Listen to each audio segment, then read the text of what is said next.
Wonyame di niema bi hinta yampa. We are Ghana this my mamu nyina chibiem. Aha Ghana today. Ghana today breso e was Sompa 106.5 FM Accra. Na ya share na de obokrata hodwa abadwa so trending stories, my birthday greetings, motivational message. Ne nyina won from we say free sabre ya kabrofo ne yaba from now till 7:40. Ya ne mo ka bom ne mo akonakra na bibia akoso kama nti menkwana mekoma abadwafo memoma kwa abo ya Joshua mo mame we de mi ankasa me ba me doba baako abaka mensa Adwoa Asare akwa ya fi wo meso ma fi mo pa ya fi o pa meso ma fi mo pa sister Adwoa Asare ko leave kakra akọ je na home ndamia do abrochire pa ho pa abrochire from afa no ndamia do nyame de na breye and she is looking amazing me man de obi ahụ ofe emema de nyina ye handsome madam and man de nyina nso ye beautiful and Adwoa na ukoye bibia aboko de Awurade adom ye said ye oho ye Awurade adom me ho ye pa na obi be ka se abra na me nam posu ko hia Jesus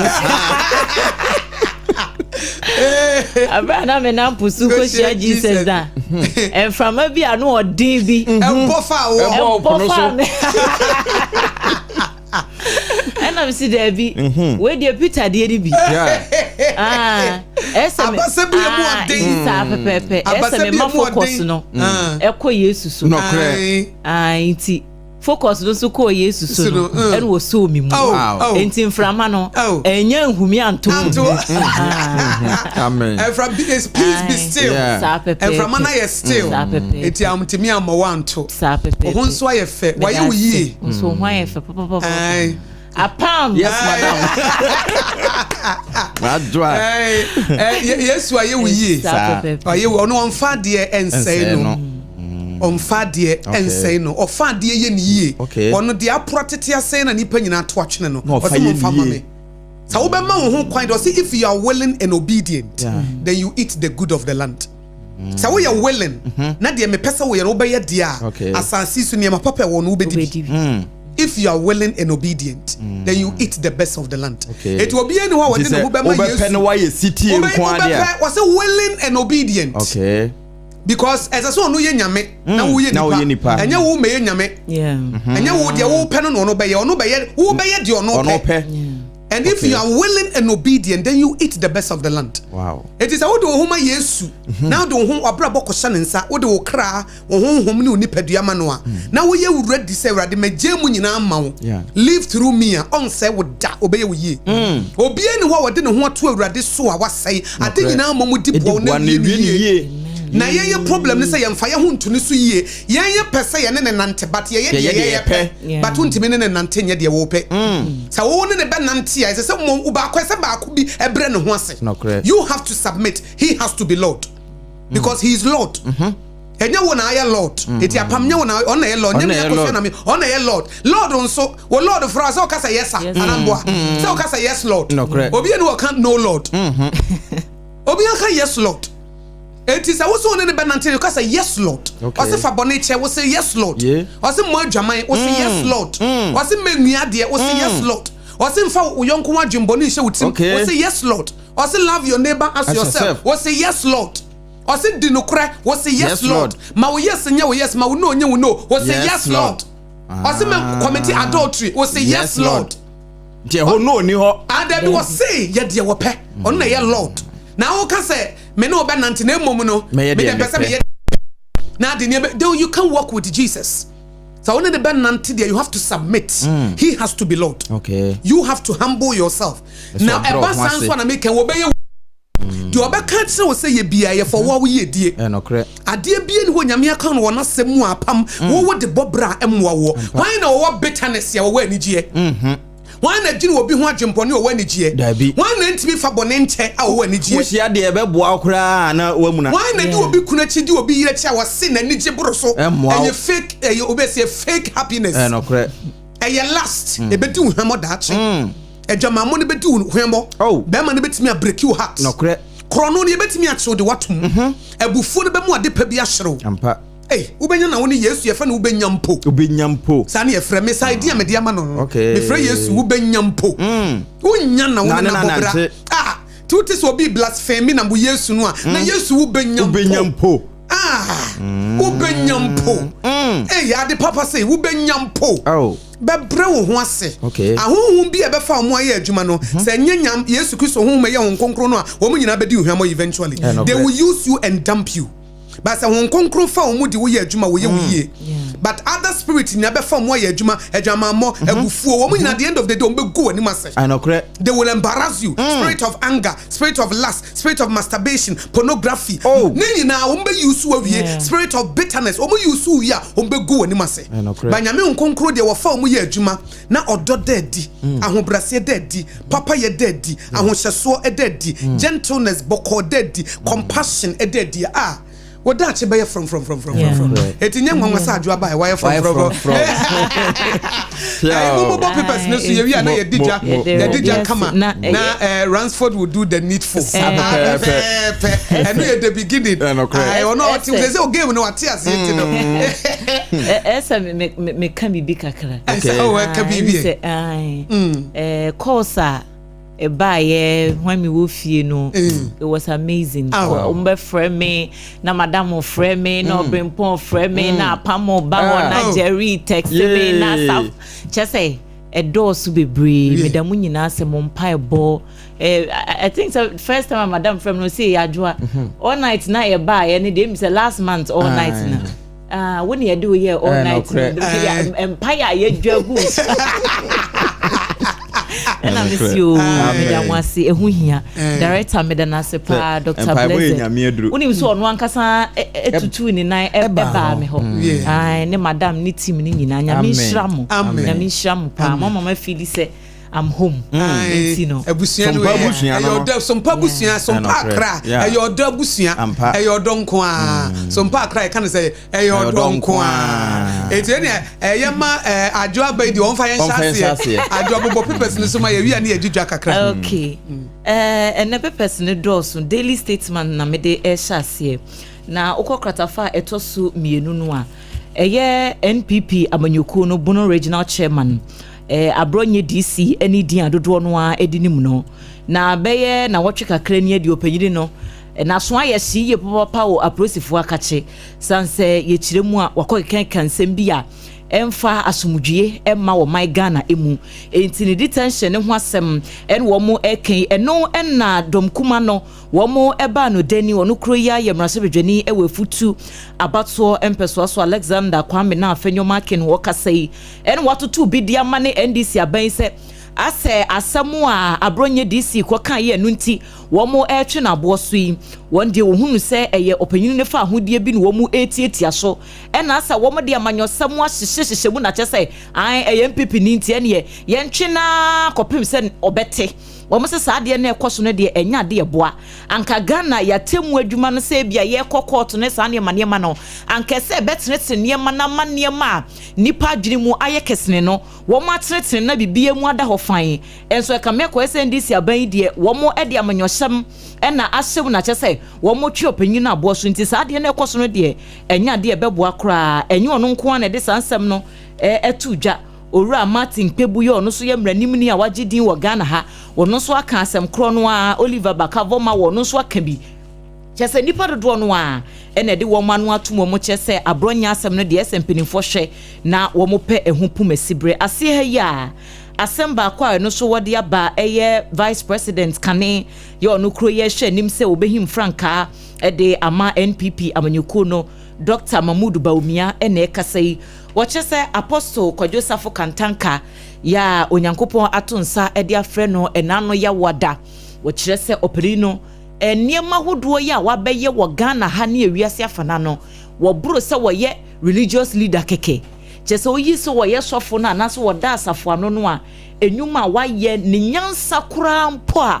na ewo ne tirim no yade se Ghana hwa de kese pa wo so no Dr. Baumia kura mre bia wodo so na niema bi kire na adwene ne ade okọ panyin ho ne ko didi ndinkomo wo hwe nsɛm ne ekwan ya papa no fa so ne kasa no a wo free ho na utim sa ne dadwe ne nyina ayira afiri ne so enti eho asɛm so e wa hanom se ya krata daily statement afabi de aba NDC amanyokuo no na safutuo yi ekɔ de ama wɔn owura Paul Chumberi ma no ye kane mrahebedwani de ma Doma East abato empeso so na ekasa yi wose eye ne nwanwa pii se NDC amanyokuo no wɔn de galamsey efumagudi a yetu emfa mra kwan so wɔn de aye amanyosem na bibia wɔn de aye no NDC wose saade ne de enya de bebo akra wabra no mu opposition ya no mu nya media konwa no ensem ahodo bebre no ano wɔn keka ye ba ye beye sei ye betu galamsey ase NPP for de wɔn hunu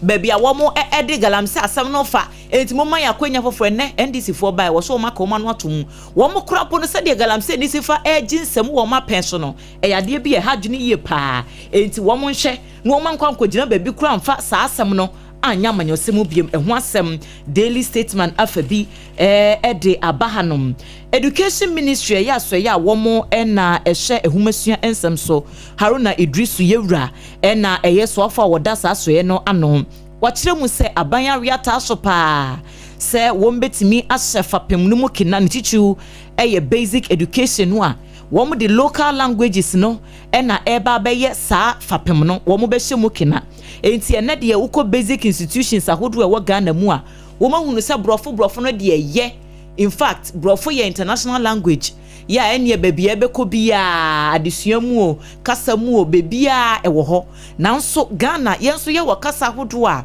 wo mo empese wo mbeto atwene na ebeyira ene enkwada pepi kura no ukofia maamefo ne papafo no brofo no wo mo manaka wo mo se munyan ma de kirefo no ye ka brofo no ebi wo kra wo brofo no maame na papa no kra wo hyeda nte wonte grama papa bia na de wo ne akoda ne ka wo fie no hyeda emfa kwan mu enti munya ma wo mo ba school na ebe kire wo ma wo mahu na mo local languages no so no mo ne wo mo nka se de be ya ebetimi atintim ewo wo mumu na bibia atimi akonkan eho asem enso ewo hanom say ya daily statement anopay wo mo so afa bi de aba men's gold customers womo a wom sika koka mu ewo men's gold mu ne ehom penten kwa eho amane akodanda a womo ate nyina no enne womo asan awesa biem ya womo ka kire aban se wom sika no womo remfi yo womo remfi ye enti senhyehe bi wo ho ma wom behye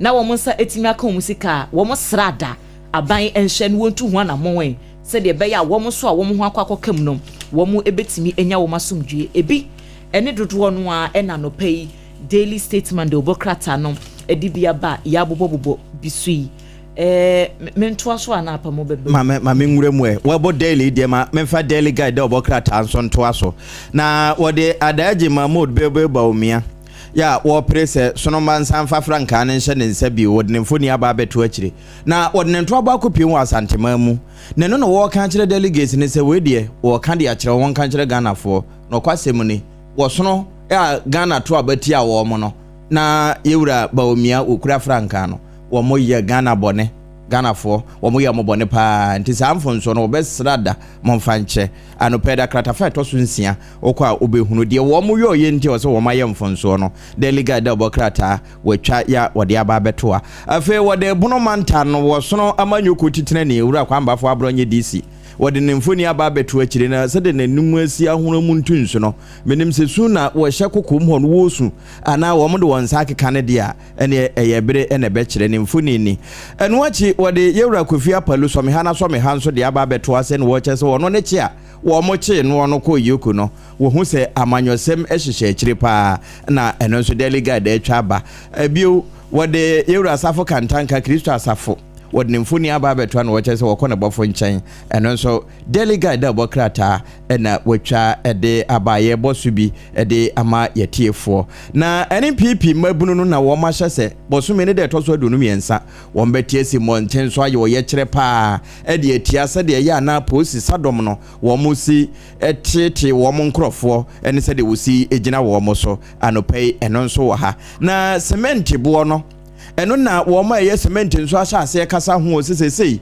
ye makwan ma cement bi firi aman hodo so ba wo mo ba wo bia ntata won nanso Ghana cement koman foforo so a emu we be ene hwan documents ahodo a wo mba hwehwe wo mutimi wie kura ekohwe spare time nyina ne no na wo mo kire se eba ne sa emwa ema wo mo adwuma no entime nkoso titru Ghana ha anopai daily guide obokrata wono nso atwa ediaba sesei Russia fo wo mo drone ya wo mo de na metoda esontopa ye no na to aman ahodo ni nyina no nso afi wani Romania say wo mo ka ho a wo mo ye NATO nation wo mo nso ehwe se wo mo hu se Russia the drone be cross wo mo boda na se wo mo wie mu a wo mbetena to atwene te se de Poland fo ye no anopai daily guide obokrata ne de no ene yento so na memfa the Ghanaian Times, Ghana's most authoritative newspaper na memfa mra apam se wonim takwa pa takwa ai ana wonim ho takwa ne nsuayem ai na no so wo hun se wo mutu agudie pa nokre na yese baby amani didwa no so mutu topaye bi nya topaye ankasa dynamite na ye de ya na ya kan topaye atomic bomb any ade but we de nya atomic bomb we no dynamite topaye na etoye omo mutu agudie na ema na baby omu didwa no tokuro abeda ho cave bi two so the Ghanaian Times na si nyina o ma didia anti man baby omu didwa no anu ho no na wo hwe the Ghanaian Times ani mu ho pa se de ayene sie hwe ani mu wo baby omu didwa na nti utimi se wo mu ti asase ne so kwa we hu o omu didi wase no o ma didi be kakra wan ha na edan ni bi be kevu ino adan ni bi be kevu in enti aya tete papa wa pente ne wo se ama ehu abo ade se wo takwase na baby edru no baby edru no say blast bi akoso wo mind shift na mind shift ho na timi abepie wo baby madija na ne se nko bi gira wanka betu no ebe te sa apia te de no ka be te sa apia te de no oh yes ehu etiama ehu abo omo wo empotam ho pa efa sa niema na asie no tiene se wo hye the Ghanaian Times a wo de ho asem nso aba ena asamba akonso wo ha Kumase asante mem shate down krafa asante hene na no ya wada asante hema fa na yie no aye nyame aduma ya wada na yie no ba so nti ba bi atadi ahoboaboa fa ohema ayie no ehwo no da ha ena apostle kwadwe safo nso kwantiti bi akopie kotia wa wie ne de ono nso so ato fom sa ba mo wo de na pakan wa betam ne de ne ko waba owo saman se besin mien kofi eti ene de ga obra na sunti ene sa wo hwe the Ghanaian Times Ghana's most authoritative newspaper no wo de ho asam ababeto ho a wo bo hu da pa mun samra mu bie na mi yami ne dwatam enya asam keto o enti ye ka ne sei no senka obi ne free mu no ye kantanka de hye anka sa tie bia ebi obeya adaka o hrama na emu ato oba wanuma na bie sese wono akọ adaka be ne yeyo na anopai the New Crusading Guard Bokrata na mede to aso na wode sogo akọpe high court e de ababeto e chese de wono keta afa ho wo hotel resort na kama yese abusuansa ase bi wo wasan akọ ho se ho nyina waje ne dia ya court e chese wontwe ne ho mfiri saa abusuansa asesem no ho esanse court no kura chese we won betimi aka ne prenye premfa se de wo bebo akọ adunu Richard Pomiye wono ne na je ne mpon ene esi wolali amedidionyo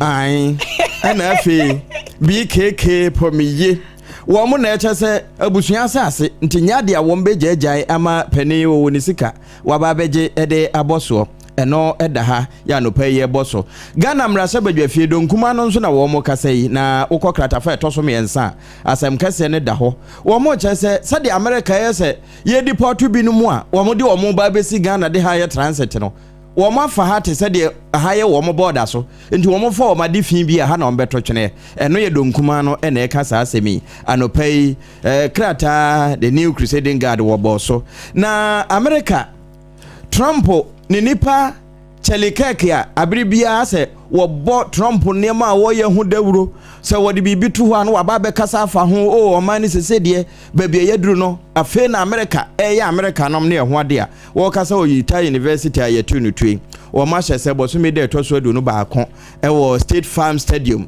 Arizona ho wo mbe ye te se de ye Candle night de ma de lumbai wo mo nso be yes wo musua yen anopai eno nso eda the new crusading guide obokrata no mo ye boso e de ama yetiefo na ebio wasan so de ma me Simeone babu abeto ase wono de kokoshe kokum na nso ewie wa tweneti no wo be abepe mampani anopai eno nso eda mu bia ye boso ama yetiefo na Malawi wo mato sante tintintin kaya tubi moto atubi ebinom kura de jerican nyina ye se petrol na wo mo che se petrol to se abaya santen kura chan abato de anopai eno nso eda the new crusading guard obokrata mu a ye boso ediama ye tiefo commander afa ho na wono mabo Ghana mampani abadi akire her excellency professor na General Poku Agyeman wo mabo no hema na sede wo sie tutu na ntuma guso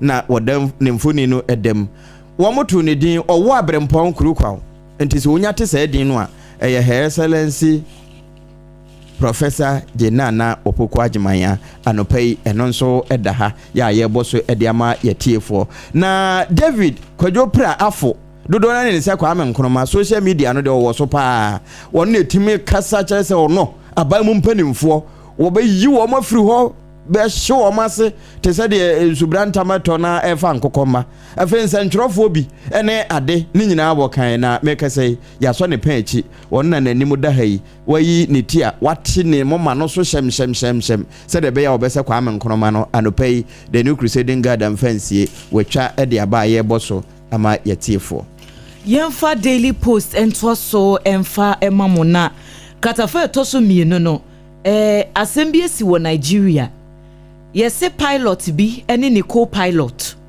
womo fly plane bi na plane no nyame nko a anka akwanhia bi a ebesi no enya asem kuma won se da bi e kwan a plane yi fa so lande ye ne se de eniomeko wo muso obi a ho anka de ne na obi emfiri mu de na so kwan a plane ni fa so lande ye no na emu obrem kakra emergency landing sa enti won be kwa koye hwehwemu won koye hwehwemu no ye ho test ne ade na omu hu se pilot no ene ni co-pilot no won ma broseta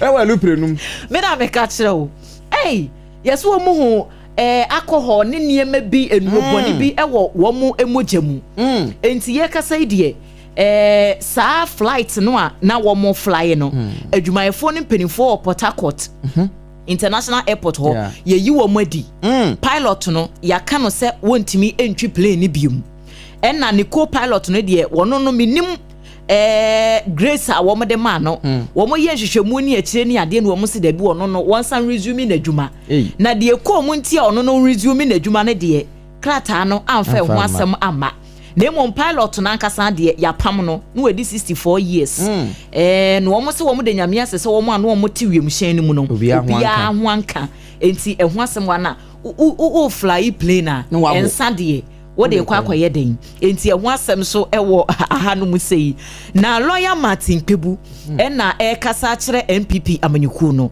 sese de sesi aniomasi fa ye wa bronye DC na asem ne ho no de an company fo wa amanyuku no wo monkopa IGP chew wo monkopa owura ne chew sansensam a abronye kwakeka fa ne ho enu ntinam so man ne na so akwa ye shinsam no emu du ano odin na wonni adanse bia so a wugina so a wode kasa asam ne de no hunu se ye o man na somdue na abronye pese wo shada na wo sei no enu nti wo mo so pese wo mo de na famra kwa so nti so wo mbehwe na eniema mu ago de amu owura ne de a eni empinifo bi entutu anamo no mo enko IGP naso na wo mo nkopa ne chew eho asem enso e wa hanom sei nyame ya dom akrata edi abase October bosom no emu no aban ebe paw nkokon ketenketi project no wo mo ebe launch nyame ya dom October mu ya wo mo e hwe nim se local chicken production ne de anye bia mfie miensa ya ede ye nim de 100% wo mo de akade ne niam ahodo esese wo mo boa local production na afei enkoko fosu aye kra eframa no ne babere ne muni nkro ne ba ho nkoko funu ai ho sensem no wo betimi ahwe no wo mo abre wo mbeba beduru ha no bi kura adibo so memiensa kora wo shape mu biso kura ye mfie du edio ebi wo de tuja so abo se ni nyina adwo nkoko funu na asa totone kakra wo ne beba ho so na ni nyina nane asa etwedi nkoko nkete no president ashebo bedroom rebi no say import to be cra ade na de hia ne se benya bebra ne bo wo fom e be say local ones ne de bo etidipa no ba de ne obi apama ne maye numu yi fosu no so ne maye numu yi fosu ye afu eti o manefa do midwom ha no akoto fosu de no abehia mo mo ebi de bi ye nkwan ne ade aben ne ade nyina ne kate nkwan fosu no de de ne wo ho ena de emre wo de ne wo ba ku bi nkokoma no say back o say dey endo ku so we de akokoba bi anhye da akokoba pa so na efo ente na nkrofo so pe na nkrofo so penti si etimi mane kwese de mampanyi kan si esum na ejina ne nanso a o mind be benefit bebredi nyuma bebrebe be yebenya sika e di import to sa akokofunu no anase nkokofunu ne baga na nya sika ketwa wo nyasam ketwa na unum se mre bi ye try emo amfa mu se ya se ke be ya mo nanka yankra bi kura be kwa wi ase ne still na ya numu no perfumed rice na ye ka aje enum aso ye san ase wi na ye hanso mo no amono ye mo no se hodin wo mo kama o ye local rice na hodin wo de no modua wa ave ime anoma timi free China eba betiko Ghana rice no hodin wo papa ba say ye di perfume rice ameno na so ye se Ghana fast ye change ye techere ma na ya change na e din mai ye ensesa ye din o my way ensesa ye din apam ye sene de ye betwi ni ye twi a Pepsodent cavity fighter so wetin asa sound techere ma je so twi so mo eno adado enti Pepsodent cavity fighter edi ye kan for de ama obi asa no pe bo modin asa wo di betwitwi usin say wo de Pepsodent cavity fighter twitwi usin a wa ye wo sin ye pa anya wo sin abro bo modin asa Pepsodent cavity fighter na ye wo 175 gram de ye no big family pack no ho 120 gram aja kwade no so ho 65 gram wo ho na 12 sachet no a wo friend say manfa paste manfa paste ne zanketenkete no wo ko retreat ni ade na wo so wanya bi eti ye wo sin ye ebra wo de Pepsodent cavity fighter wo di chichi wo se Ghana Dental Association wo mantia tum ena no achi ne to fee line no mo de adwuma ne 0800161000 na one dentist akasa for free we ye Pepsodent wo sorry no pa bia na wo de Pepsodent cavity fighter chichi wo se no mrenso na wo de account na wa ye wo sin ye da bia wo sin ne beji wo chichi wo sin ye pe the first thing you have to do is to drink water the edi kan sasa wo ye ne say wo num nsuo na abanum nsuo na ye kasa natural mineral water ye refreshing su papa nie wo ye wedding wo di na wo tweda ni nyina wo pe bottled water sachet and dispensers no a ni nyina ye kasa natural mineral water ye ni pedua no more than 70% nsuo enum nsuo bi akeke CASA ene ye kan for de ama wo Casaloma Ventures for na ye sa wo mo Taifa enkran Bok Hospital achi ho na kasa natural mineral water so refreshing 80 frɛ wo mo 02064 69430 020646940 Mr. Momfre na kwaji nsuo ni bisahye ne yebetimi dia bro mo amotonton nsuo mo provision shops ahodo a wo pensuo bi aton no won se nkrofo busebusa so mo pekasa wo ba na woni bi ebe hadwene 80 020646940 020646940 ne no make wo say Sompa 106.5 FM Ghana today na wuti promosido for so the Twisco energy food drink aba Twisco energy food drink na Ghana for edura no pa good morning Ghana Ghana for your mamu nyina achi wo pe delicious wo pe chocolate wo pe vitamins ebiti se vitamins D iron C ni D ni de kaka ho ni nyina de a anopa bi abobi ena fort ne nso ka ho nti wonom a enya de woni be ha obi wa oduru anopa onom beverage bi oduru anopa no oduru officer wo ye adwuma kakra bi na afi na ni ha eti wonom Twisco energy food drink na woni problem energy bi a wo benya no ebe mu wotimi de abo adwuma nkwada na ekọ boarding house wa na masesa de ama wo mo wonye nso de nso hie no de awo no no 2 Ghana cedis pe eye Twisco energy food drink ye wo sasha hudo ni nyina bi 20 gram wo ho 400 gram wo ho 4 na afensu so de kaka ho ni nyina enne se wonya bi a obetimi anom ache apam se wona na ma na onya 400 gram no ombedo ma che pa Twisco power your dream Hajia special anopa no wonya bot Twisco no wie na edura wie na enumre na apaduane adia Hajia special local foods ene ye kamfo de amawo eti se wo pe local foods nyane papa se ye banko ne tilapia okro soup toza fi wache jollof fried rice konkonte apreprensa se wo ye wedding wo ye yie na wo pe obi am order aduane wo di birthday na wo pese wo order aduane woni mu nwose awo bi be fi pese wo order aduane a order aduane free Hajia special local foods se si a na wankasa wo benya bi e beboa wo woni mu nwose aduane a wonni ema wo yamu ntu aduane a ye di ingredient papa na ye di aye local no ye ne se de ye ne wo fie no aduane bi wa wodi wie pe na wo yamu utu wodi wie pe wo se enumre ni nyina wo be ko tese he agana bia no gise okoda ho aduane bi wa wodi wie gise okoda ho ye di tissue ni bro na wo da ho waya ha wadi aduane fu ogu ni paduam na nso se wodi Hajia special local foods eno ano no konkonta eni abenkwan ni mutuo ni rerenkwan ne kama aprepress aduane bi okra when was the last time we di aprepress wo se wodi bi ache wo wutimi nya bi ofie brana Hajia ma obi konkonta wo kwa aka na abade dem brana Hajia ma correct one awa wodi abedi ho adanse eti Hajia baby a mo nam hatwokwa no so ho atomic kwan no so no baby a transition wo no washing baby ho ehwa ene wo Hajia special local food friend was 024 63 59921 and then my delivery guy nya busy 024 63 59921 024 63 59921 eya wodofo bi na wa order lunch surprise na kakra surprise wukunu surprise o ire na wutimi ma relationship ye boring dodo woman ye boring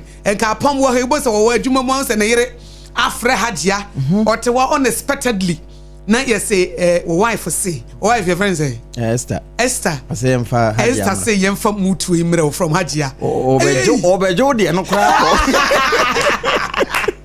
obejo de akra de aka eti shadow so sa na eduro so de obenum aduro a eye time heba mesha eduro no eduro abama say malaria ne ho mete say malaria wonya nipadua ba bia antena e say ansa na wo mra na ye nom time heba mesha dada eti enam time heba mesha na ye no munti no won ha ne ho kra ama wonu moto aduane nya wode wo honam nyina ta ye wo ya time heba mesha duro no obi wa wo sori ya wo say wo de anaju bia ba ifo de wuti ene wonan na wonsa ene omo de bo cricket wo ayi wo mo camp wo mu ye meeting na wonsa da so eti ade enchi wonsa nyina na aboho wo de enom time na koda na hwese wo betimi aba aduro bi wa wonu mu abaifo kristo woni padua na ye nyankopon sori dan no eti time heba mixture aduro no na ye kamfo de ama wo wonko asika ba wonsem a wusi wontimi nidi wonko asika ba wonsem a eye demonic nom time heba mixture aduro no na wonu mu na ho wo bre na wonye yempe vele ba bia wo bre na wonya usika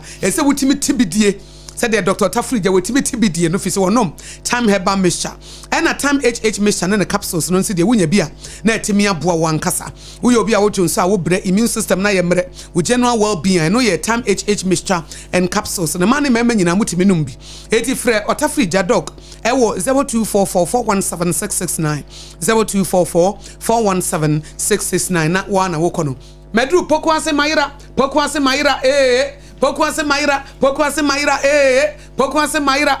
mayira obi enim se medima for heba center Dr. Tamoda so no yetene so ane ya sorry yo baby awudu ane ye the time ato yare no so se the time we ato so edu ona ho ntowo a baji usika eye hefa eye dog medima for heba center Dr. Tamoda so eno no na no wo kumase no wote se nkranfo ofre no so omra na stroke di o manfo nya enkranfo ofre no se diabetes age o mofa hodi aboso enkranfo ofre no se prostate no emema no ebre enkranfo ofre no se hypertension no aboso enkranfo ofre no se nkrofo o maware awo ma na etete ene oba no obebo no nsese wo pokwase mayira wuduru ho a wonyira nanso wo yare ne de ebeyira wo ba ye ene wo bo adwuma ko hwe dan ne a doctor fo ne a nurse fo agumu enu nnura ye de ye adwuma Dr. Tam da so nyame nhira wate wo de ayare sapapa ba be pie poko ase mahira wo nkran ha se wo mo fa ba bia dwedwo wo mo anya sisi yare kotodwe da bia na ne kotodwe ne ya emema wo prostate enlargement aba wo mo nyina enye wo mo de agina wo mo na so yare ye kronkro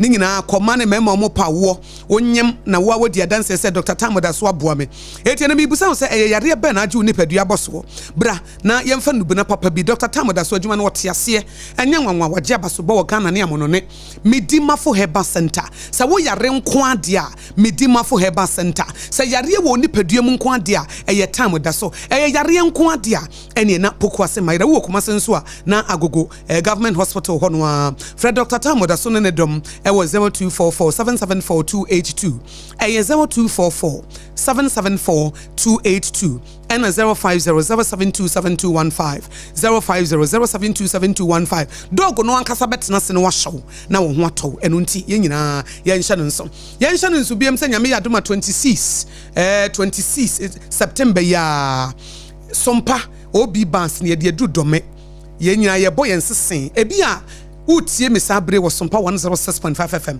sɛ de esika ye kase ebo no kra wonim sɛ de esika no ɛhɔ na ye be Ghana today ye be no domidwom ye news ne ye be kan wo domidwom for God and country domidwom mobrasem domidwom hot bite news domidwom eti fra no pa 5 am ne aboy ensesen wo ho aya hyaase na ye bodwom papa 6 no edem obeti ye kase ebo no live enti wo pese wo experience radio e wo dwomu a wo pese wo experience radio e wo dwomu a me kanfo dia ma wo se Sompa 106.5 FM ye ne Leicester Ghana Limited omde young toothpaste ene young toothbrush abadwa so yakọ partnership ene ye pese wo nya radio experience no eti wo digya na wo tie radio wotimi behwese de esika news no behwese de panel ya bodwa aye gina mu enya sam keto do me market ya eti bomodia se 26 September anopa no num ebesi enumre nonson ye outside broadcasting ye the radio ababo pona no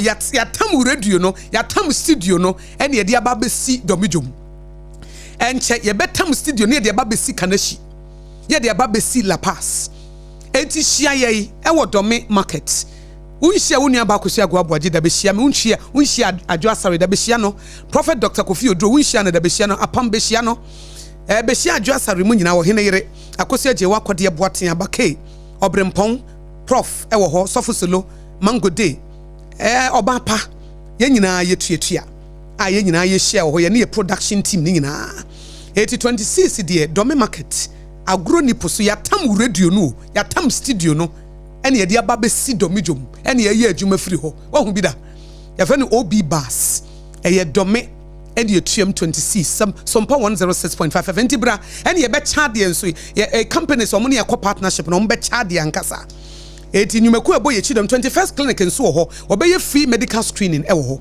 free medical screening tibra na yenya wo test na hwesa yare bi woni padua mu a 21st clinic nsu etuatuam ewo ho time herbal mission so ho bell beverages wo ho omo de niam abeche young toothpaste ne brush ye beche bi eti dane de say wo enye easy say obeba studio say oba behese de esi adwuma but ya tam radio ne ya tam studio no ene de aba be studiom ho ene de aba si domidwom ene ne mo ye ntie da no so a apam ye ni omanfo edipo mo fa kakranka ho na ye ma etiefo emrem enwunu dwope jai sade obrempom bese no unya ti push it ne chase ye pia ba ye pia ba push it na pia de aba bisi ye pia de aba bisi na ye de third service atwa ye de atwa so entia na wa hye no nso wa hye no nso na se ye be kwa akofa amanfo e wo ahoma mo fa ba ko bi nso na ye kofa wo story bi wo ha mo wo na pepe story bi e wo bia mo fa ntudwa na etiefo mo nje number no nto ye 0260196064 0260196064 and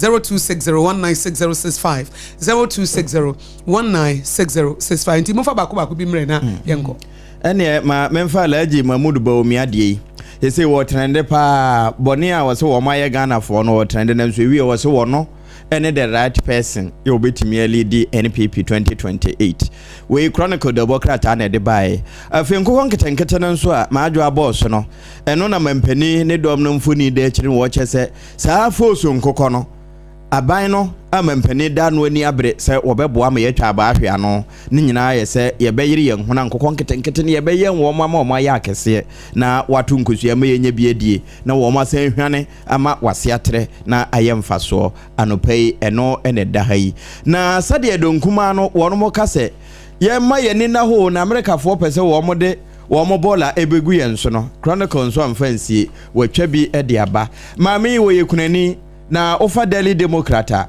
watro krata Yewra Sam George mfuni ne de kire se so afo hwe nkuta hodie so na wo se ni kunu etinana mo wanse do nanso wo ma sase emetie mfo besi wo mo mask bi ewo so besi sabre ho sikasem ba bi ekono maame ne so wonim nti watro krata ya wa petition penimfo se wo mo hwehwe mmani hu ba bi poten a se sika no efa we across the district mechire manso across eho na kunani wo wode saasemi akoda mpanimfo eno Daily Democrat ene the Chronicle na makambumi the Ghanaian publisher yemfa we emfamu na fe yempeke course no na Institute of Economic Affairs IE4 en wo mu echiremu ese ehu behia se nimanimu ya aban ebejai se ye renew mining leases edema amanone nyumaku ahodo a wo mo eba wo maimu se wo mo eba beye mining adwuma no ebi wo se sector no se de o mampanyine ne research agenda no a wo de aba no se saa asoye no so mining sector no so ye betimi a reset ho na ya hye niema ma niema ye ya che se de nakane no etie no a na ehu behia sasa asemi a wo kan wo be hye no waye mining leases a ye renew so de ama ye mfa manyumaku a wo Ghana ha na womo ye adwuma no korampo a womo ya masika no aka kromu ha na amanfo so eti oman ni mu so anya adwuma bi aye na ye de ne nam amanone wose saade no ekoso no enya de a ebeboa enti Dr. Eric Odro Osai ya wo ye panyini ba ko a wo kasa ewo aye ho ono na wode sansem ya to dwa ne fonyine so eda the Ghanaian publisher kratafa etoso enson no emu na donkuma no so kire mu ese wo mania bede pa se krodom asem a wo mo ka tra ban ene se wo matete se Ghana any US aban no akontiase apamu a ene wo mo a ye deport wo mo a wo mo ye West Africa adesie nyina no Ghana ha ene ye de wo mo babeku ebi kura dikan abadada ya eno Nigeria fo bi wom ena Gambia ni baako wo mo se saade no ekoso no wo mo ne aban no enya dwene wo mo be ka setie ne wo kyena ene na de kyan so eka ho bi Olunyamfo Samuel Abujirapo ye ranking member eda abedwoku a wo mo ene hye amonne ensemsom wo no ene wo de sa ensemi atu edwa ono so atabribi ediaba eye the Ghanaian publisher de Obokrata no so de aba yaka ho asem ede ama etiefo yi we ene be ma etiefo nso abam na wo de wo madwenche no aba 0260196064 and 0260196065 na ya fa omo ba homa no so na fe ye ne omo edijuma kama pa na bibia akoyie hello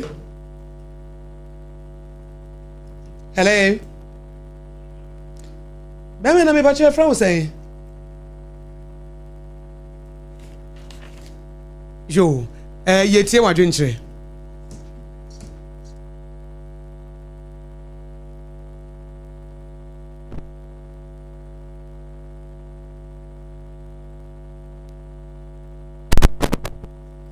wie yenhye na yente wonkan yie papa na serebe ya wadwenkyere no betimi adim oye 0260196064 and 0260196064 and 0260196065 0260196064 and 0260196065 hello what do you mean? Mete on kapa me patro e fra wo say ya ni omi ba yo ya na free he ya la ti se ka ti do coffee town me patro yo yan ma me cha o ti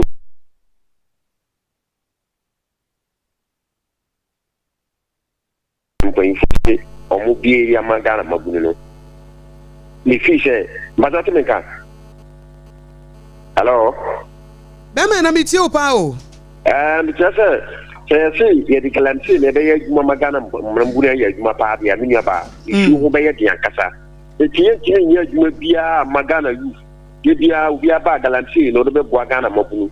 Bia ba galanti no be gwani. Ye yehwe ele ye ti Ghana ha wo. Kane ya ho ye se ye be boa mabunu ma ye sika. Yes. Ye to electricity bill, ye to water bill. Enti mabunu na ye se ye obo mo no ye koya na ye bae. Mate ye dansi pi 0260-196-064 and 0260-196-065. Hello. I've had a meton capa. I didn't money. I didn't money. Well, no, I'm saying to oh, there is BBI fine. BBI fine. Yes, human. Uti game, Nasa, Uti game, that's it. I didn't know you're going to what been channel pay. You are not from a church, Minister when you're not by a champion, and then come in next night, you can come here. And I had your affair. Also, for woman is an organizer. You would make a young say, your best IDP, a bronye, when you are condemned, tell away, one enemy. You would hear woman freedom. Now, you're here for next step. Because you said you want one can say you in the Egyptians and Japan, so we are now almost 20 months. Because we are there, there was a medicine, no, yeah, what the idea. I tell you, kind, Manuako, Manuapa, one can say you in the Egyptians are one bye bye. Me dansi bebre, memfa de waba na mene nkasa. Hello. Hello. Hello, Papa. How to me go? Afede meton kapa. Ye fro se na free here.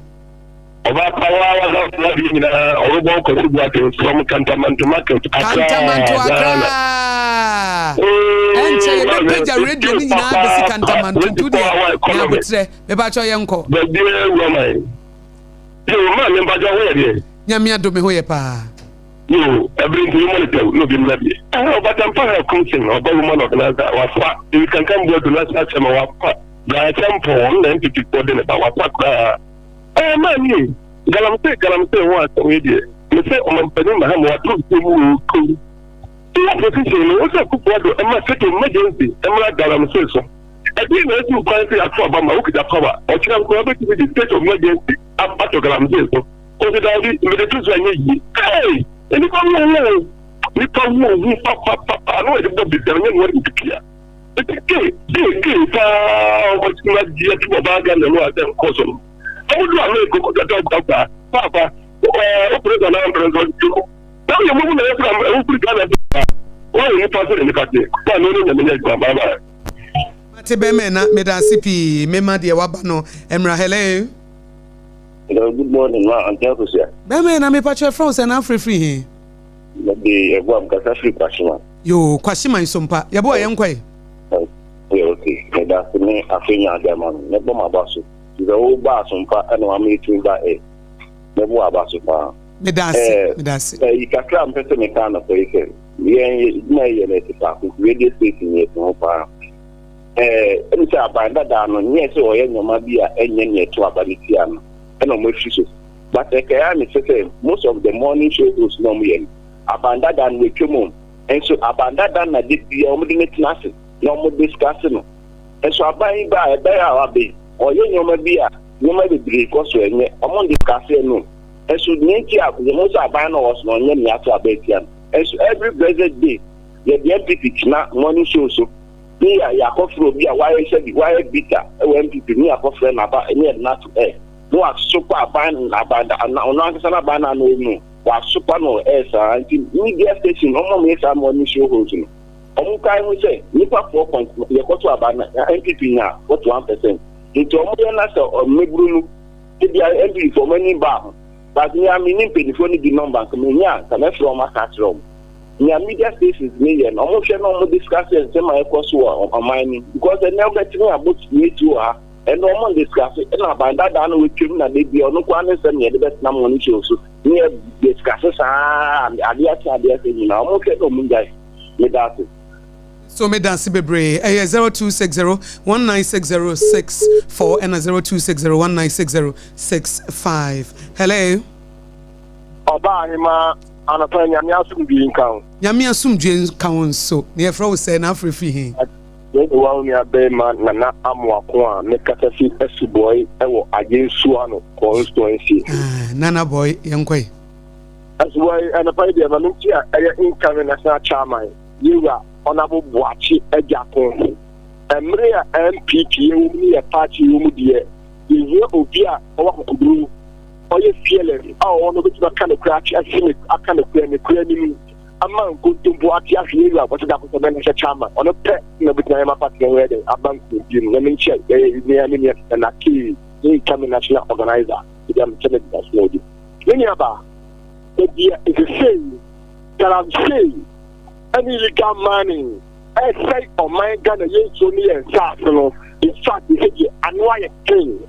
Let's say about we, our opposition, no occasion guarantee illegal money. And the other track we are saying there, asking who is the airport our Ghana hire. So who say they take a 2 year incident? It's on green Ghana form. The best Ghana and Central for the Moon country upon it, I didn't pay for that. Why you be a king? Why you be a so the lady and I didn't shoot and I joke and a clear excavated the Fiabo and the copy of policy. And then almost and some of at all. Never hear the mama. A mamma no and yes, you're not a second of follow and then you're two electricity bemu, you're two water bemu, and then my air also. Most of the people are from. Now, the level of the phone, I will achieve them. Never that from a support of father, Nagabunya, and in the end, Medasi, Yama Obi for France, so Emra 0260 19606 na 0260 19606 for now. Debiano Pebiana Meya Diabos into a man into way. A May women empowerment for a with your feminine power. I dran upon a mama, a memma non qua Diabosua, Mudia Monfre. Eti mano ya monfre me kan number ni bi me na je lines na boso 0260196064 or maybe abetum point ma ka ho eti issues na eba na be kire wadwene na obi tiew na wonya ho mfaso na 0260196064 eti mano mada mon sorry eyi hello me na me patch from say na free 5 p.m. ni we dan so ye da se ye ba kwatia bra kwatia ba elections said ye central for ba ye wuji wo mo feso ekrokro mo ba bi da ye ne ade ye ni so pa ye nkwai minya ba mana entimi friend mana kali wo ma ko school ti wan sana wo mana entimi friend o mu jare wo ma ho e de wo ma ko school o ko school ti sana wo ndali wo ye na ko so mo so mapon okay eni ya musmu nyare nkura ni bie ani anopa 5 years musmu nyare nkura ni bi na ma no sunya kwan mfre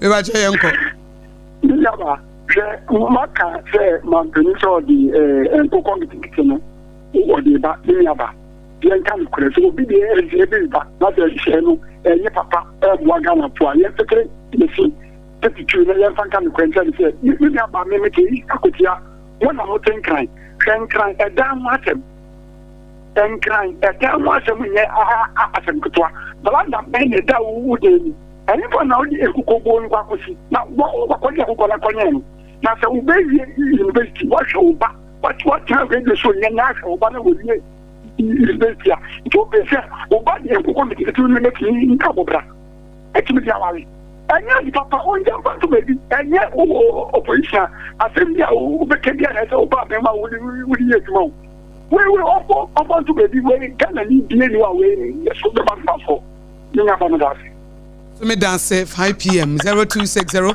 196064 hello Fadi wa ba hello good morning me pa che frozen free yami adumo na nso e nyame de de bia mekan we na from die no na account no mampani dia mbo ka me ne mampani dia mampani de nkokon kesenketen beba me so me kasa na metufu radio so die enkwai mate we ya unia meta nokre asan katofika so be comment ni kitu container no pe ne mjina na ochna so ayi mawda chan birthday ti Adwoa na wakami I wish him happy birthday. Mami chama di jibe Honorable Akuka ana Adwoa Asare Apam Daa movie na meka hodaba that galamsey issue NDC upon Excellency John Daman Mama on to Tunasi.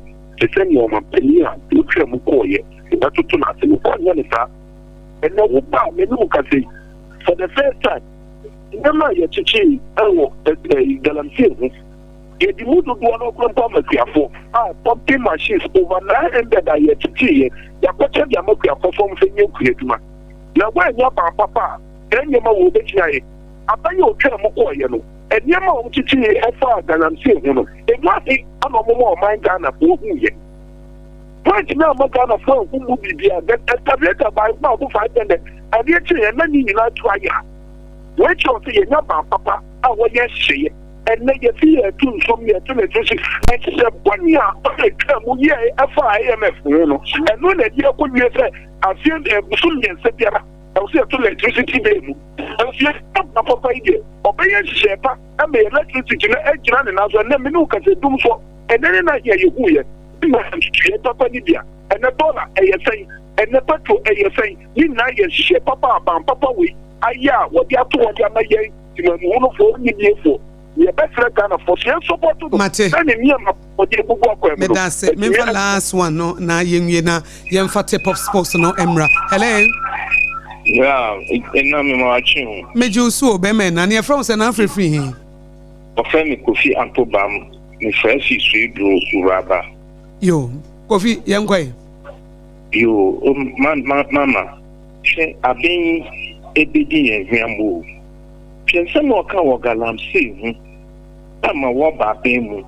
In the waba, na state of emergency bra, pussy a gold board inchi. Yenye sikafi gold munti galamse fono wujaya mebu wejuma bebon we yeten woni hwe bra sedro ye bontem ha aguna behwe yenyensu numu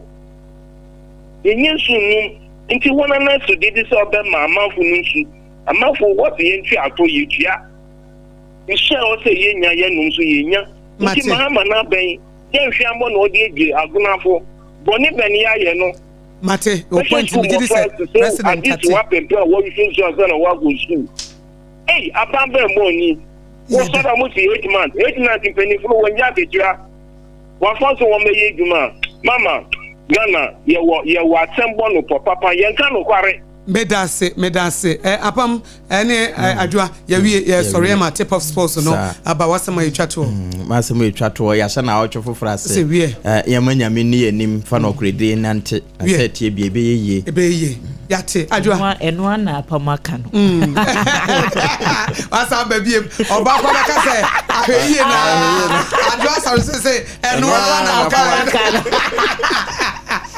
eti ya sorry so ye kwena yenua bema Safo Kantanka bema why prediction be about your Premier League, you know, but we said that home say Abrante Wakukodru yes so 2028, you know, yes you be prediction about one constituencies, yes you be predicted Sompa yabeka the president there yanka president there no but yabeka constituency mrashebedwa no say we MPP de benya we NDC de benya ntimohwe enim 2028 Sompa 106.5 yabe predict anye bia be 50 constituencies there yabe che say we be we ne we su be lusu eti ayi brash as eti yesu be share there ase ya from Akosua ko abodu betimi from Akosua nhira tip of sports we ya na ya the first service no aba prophet Dr. Kofi Odro Alabasta wono nso the first service beba na wa blow the nonsense out of your head no the nyansa ewuram obewurutu out foolishness na wa plant wisdom e de ahyem wo wie ye no ana apostle Franco sayinso so e de nyame asama ye 10 to 10:30 system bebo ye nyom up to 12 p.m. pepepe na ye de premtobra kase bo mu ode wo Sompa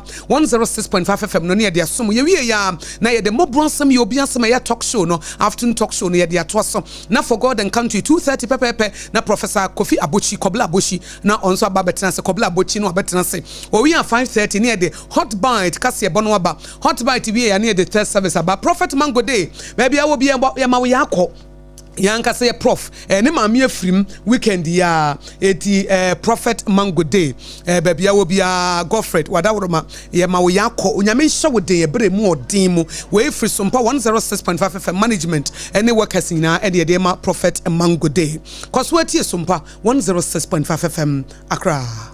Mama nka bibi kakra fa makoma mu hene ho nkyerɛ wo. Ɔbɔ me ne mabusua ho ban. Me dia no hwɛ me busua. Fi awon to aso kwa awon to aso so. Hwɛ, mama nka kyerɛ wo. Me dia mama sere daa ne daa. Me dia no kyerɛ papa. Dia tiri kwa sabe bia ye obi wo ho. Aba, emeya hyase bio. Intimu ranom na mokanfo mo saa. Oh, Debbie. Pepsodent 200 grams for no ho asɛm na yɛ ka yo. Eye kokoko. Pepsodent kokoko promo no nie. Eye Pepsodent kɛse dada no a. Na ye de 25 grams aka ho. Jiwo na ba wo busua ho ban. Na hye wo se mo de. FDA aje edwade nkratwo yi. Na fa na moko. Ye training wa garden ni mu. Na me pray ne. Mama, javelin. Oh, sa.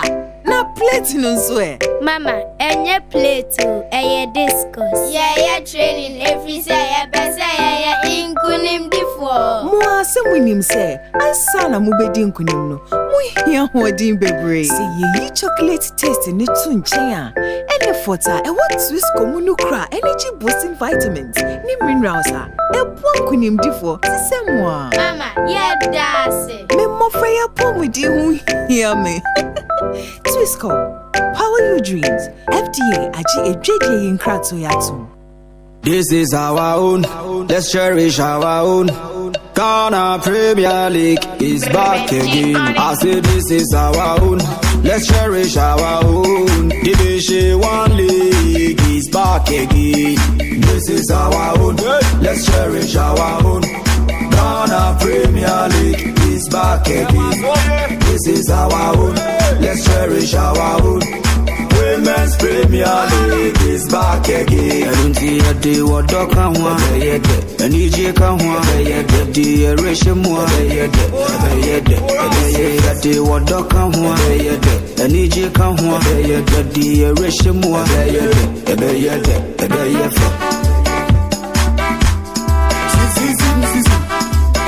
Yes, I'm watching a more crab bill Sompa 106.5 FM. So, a brass on said I would do some at once. So, if it's a recopim send or Eboya, Tony this at tip off and some P and I'll pay up one or I do with some at the airbro over Juman. So, I'm an instant sans of some woman and in a cambuman of Pedum with some airbro Sompa 106.5 FM. So, Juman is live over Facebook to batch over to Marco and I say now Unia Busu and your beer and I be answered. I come up. We do more for Center Dr. Time that so and a poor can who be and with them with some Ebam Patria Arabia to so for niche me do my for center no Dr. Time that so on fabre and to Yarano no to us and for my mini Arabia to Subiano for niche me do my for center can I say you pokra Samira Sanswa Santimanta Musio Waka Gana by school and a dream 0244 774 282 Sompa Obi Vano. Yes, and I go point out me fear be now yet tablu Sompa if you are saying Eddie show and so our domain market into baby obiano and I saw 10 kind of pay biano now so watching so do man now so swaba now do have a said modern I tell you baby and so NIBP and so free my bentin I mean aduma aha ya ma medum for ni na mun share ya de Sompa e frifia say Eddie show no bia so etim come so honum now obi open chemu power pa friend number 0547 548 538 number 4 and so and just send chemu chambi no omo emfa ema enu achino kasa no awata na pay ono so eka ho bi abodun so papa okwa jibi na waton no anya skada gu botum na no achi na atwa we programs how do kwani nya no kasa mineral water na amam for the several ma hoho ma bia so etim na kama tu nje odi ana pa late call na kwajo de fra hman na jedo do pa na se go tu ne do so pu no enso ono 0206469430 na mo so aje so mna bo for na pay Omaso asene da wudem nsem no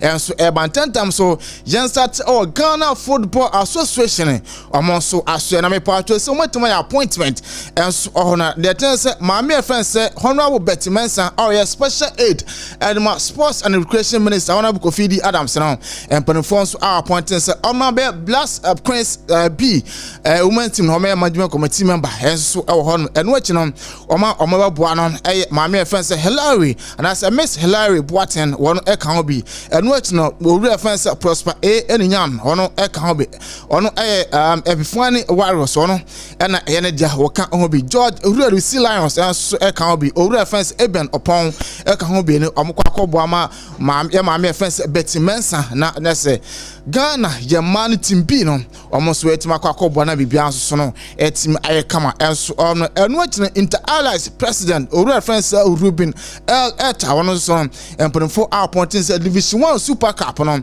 wono na ehwe so na bibia enso so team enye kama no pere musam ma ewo dwumaden so na honorable Adam Abanga wonom eye Ketu North Emrashawe ne emponfo appoint no as elite U19 yes wono na ekwa akohwe aboa ma bibia so no team ayekama abofo no edoso na emom ebrentina ebrepom na ebobo so kakra enso edama owo na course of the show na onum se ayade enche na chese U17 Wolf Zombie tournament no eno so team abaso awa Yamusonkro Avicos na Ghana yen group no me pato saying na esize Ghana group A Togo ewo honum bi eno achi no Cote d'Ivoire and Niger and so on Ghana a group no say and say first game yabo and so adetia na Togo and so on no second game la Cote d'Ivoire host nation and a bonne third game so no ye na o man first Niger and so about na no and head coach Adema Ghana U17 no Black Sallet no Owura first Dr.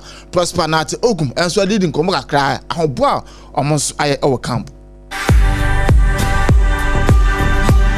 Yes, also for first game, opening game now. Also folk, and Hoho United will be at one for ball.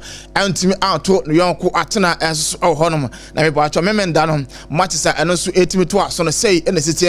Brokum Chelsea at the Fie, Kumase Asante Kotoko. Ebashana Kabakwa, one also antimati. Bipiani goes us at the Fie, Eshe Economy, Ama Becham United and so on. Etimo Abaquano, a course memendano. That's some Emma or Jumadin so. Na Enua question matches about so say in the sequence pound out of France Shabako Dreams FC and Tomate Baseke Hori Stars at if you want to be touchman 11-1 as they say Yasana Legons Nasa Legon 11-1 that's almost so and team and Shabby and watch the Vision FC and Shabby FC Summer Test 1996 almost so and Tomate Shabby show apostle at the field Midema Sporting Club Minia almost Okochoma Camino almost and Tomate Kaula Football Club at the field Siena Stars or Doughboys now a Kabako almost so and Tomate Nessus FC after self all blast e ko take lead no Nessus FC eba back abete kan so etimi she Camino a Nessus and so Nessus she Camino a so all blast so no etimi ati mako na efiada no after the game coach Masu didi drama head coach my house folk e didi nkomo kakra omo draw munya against Odehyieba United. I think that everybody has his own perception about the expectation. I think that we are on the right path. We continue to have a clear identity, and then we have a clear direction.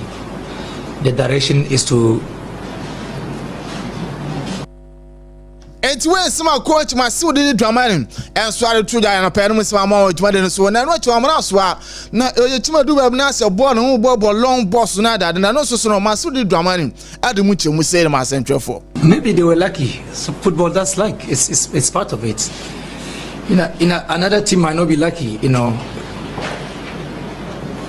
Martin several times outwitted, got his 1v1s and then still made the inch pass, and then if one goal goes in, they open up and then the goal starts coming. If you are very clinical, it's normal. These aspects are so normal in the game that.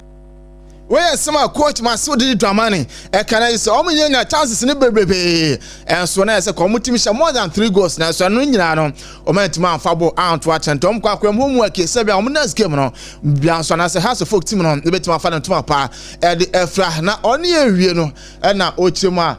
Na it's a number of play and I'm a feed aqua. So many things wait to win, especially the energy, the effort, and then the performance. We only didn't have the last part of it, which is the results.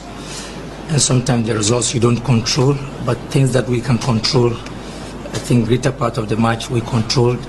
We controlled so many spaces, and then we needed the last edge where we can strike the opponent and then be able to open the opponents up. But I think that you have to give credit to the opponent also, having come with a very clear, and sometimes the game could have gone.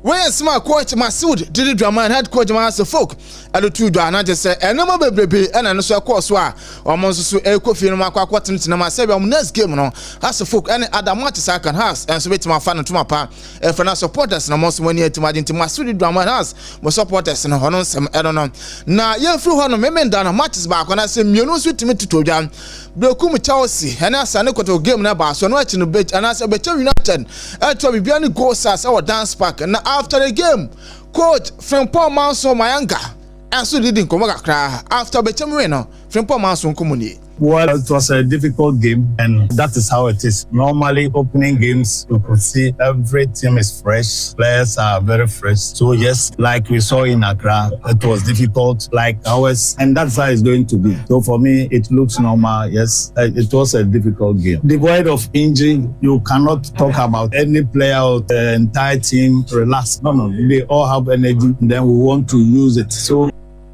when some coach Frimpong Manso and so are to Jana Perum so much so na Nyankopon ya adma na otwewe ya akwa meme da di aneme wa transport stadium na say CAF Champions League prelims no first game 8 maba so go sas mahoba moy e de sha Jazz Kabiri of Algeria no Frimpong Manso e saying combining the league with the Africa normally comes with challenges. Yes, like we finish a game today, tomorrow we'll have to move to Accra, and then we'll start the preparation from Monday. So that is how the program is going to be. What I will say is we thank them for the support they give us, and this win is for all of us. And also been always supporting the team, whether rain or shine. They always give their best in terms of support. So for me, I think we appreciate everything that they are doing for us.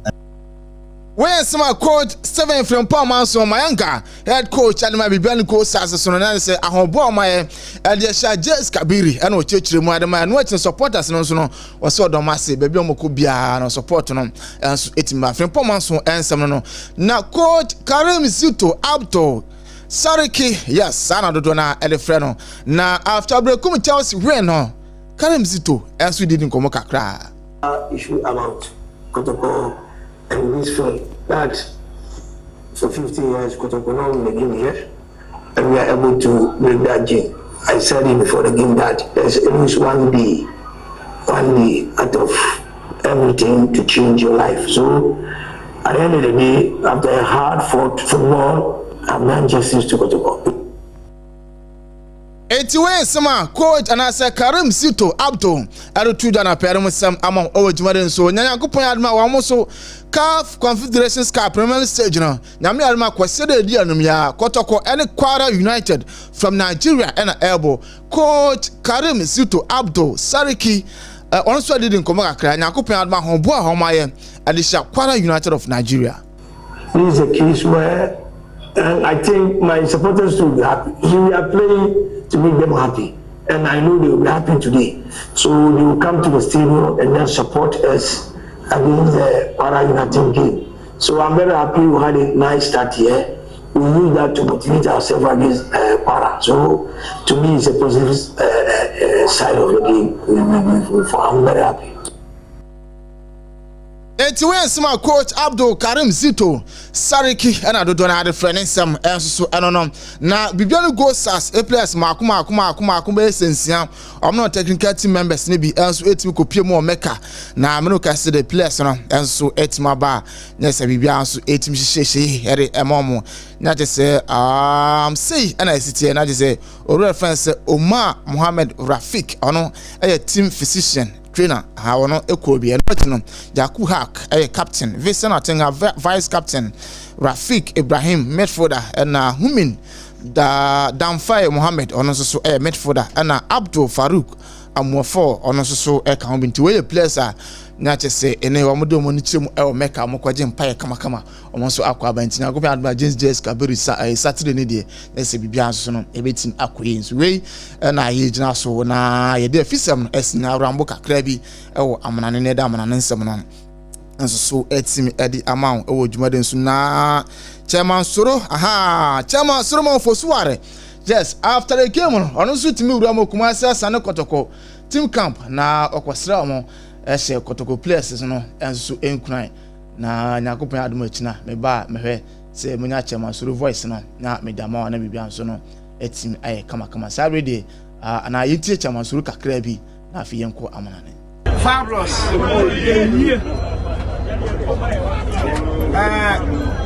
Eddie Kano the Jina Asante Kotoko supporters in Anemu na Mada head coach technical team and a playing body yɛda masiye papa ebi sɛ ade amoye no enya de ayewre be fida ni nyina ne sɛ Brekum Chelsea ba Premier League ya show mo away ba ko pɛ ɛno so yɛ show mo osunyane yɛ show mo krom hada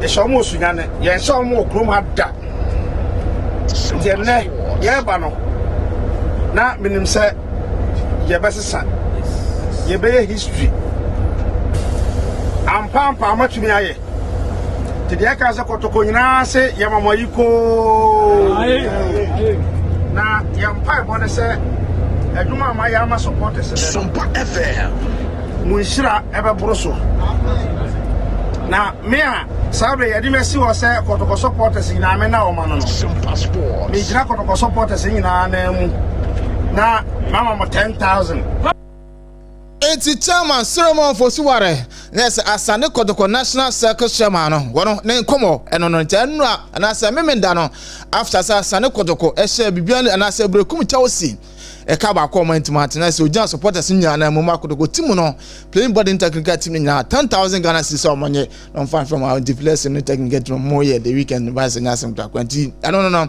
na mame na se when Brekum Chelsea after the game no na se Ghana Football Association at the tabo at the abomo omugina na je se Premier League graduation 2025 and what you know na je se match protocol enhancement and also 2025 omugina so at the tabo da Brekum Chelsea omo so ahwe ama nema so entim anko kama and what you know se omo organizing post match eba so omo ahwe and what you know Obenana Kwame Nketia ono ne kwan se na je se okọ na se team official team members no na onka ho bi na so no omu ya na se na ote inner perimeter ono so no enti ade a ne omo gina so omo ama Brekum Chelsea ontnyame ade ochina se omra me yi omo ho no ma me yi omo ho no ade se ade fe ese bitment we de ba na pede musam ama odwuma de nso enti no yemro abu kakra bi o amana na afi emfa dwuma de nsi na first service so no enti metos na otwa wi matches ahodo na enso etim aba so Terence Akosua pato sei na esikwa na Juventus atifie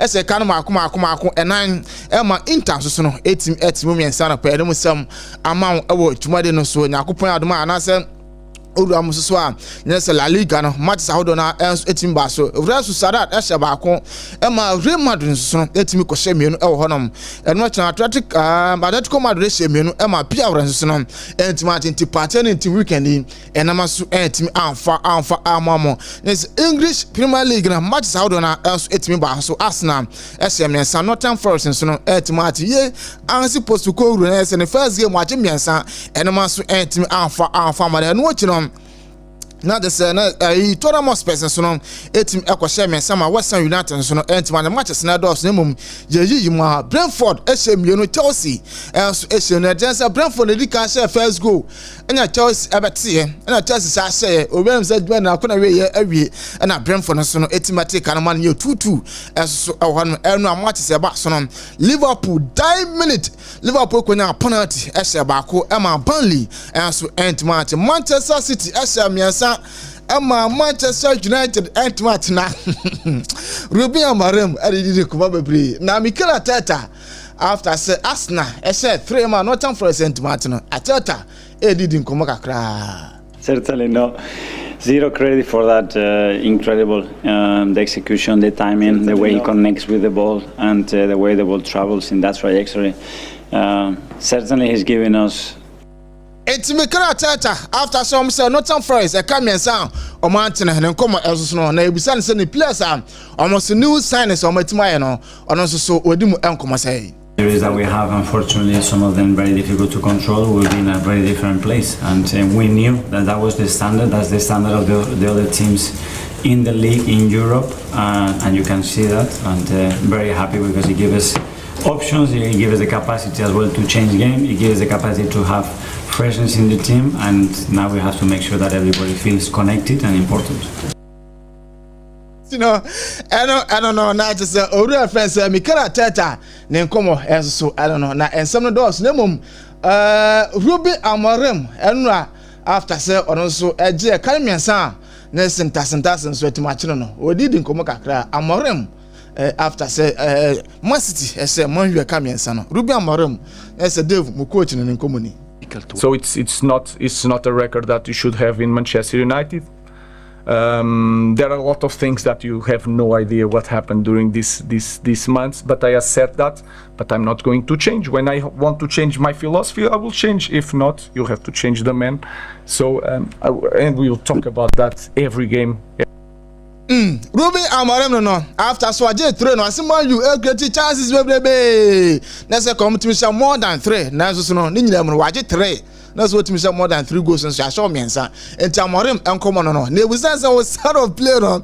As our tactics na man for head and value. Na no so chema he wo no. The tactics on se ne ensa ne chenti. Ya baby Dave mu team no se man you say mu coach no ne tactics was se na na mu ntie. Difficult was this derby for Man United, and how do you reflect on today's performance against City? It was difficult, but the difference was in the small details. I think we can avoid all 3 goals. We can avoid, of course. We need to give credit to Manchester City the way they create the chances, but we. You know. Ruby Amarem, then come out as so no. Na I'm say Brennan Aso, you know. Ya the 2 and say na ode ya kana chine ba na di nyina enso abre unity for asort me na didin komo kakra na so Brennan kontian fancy. Kasam na water no pe kan be san so na medimo for ba center Dr. Time da so etech Sompa OB1. Ya di Sompa nyina efriasi e sha do me market an pay amone abo afom so asem da gudemusem e bai. Ya frame Safo Kantanka. Triple A man. Bobo voices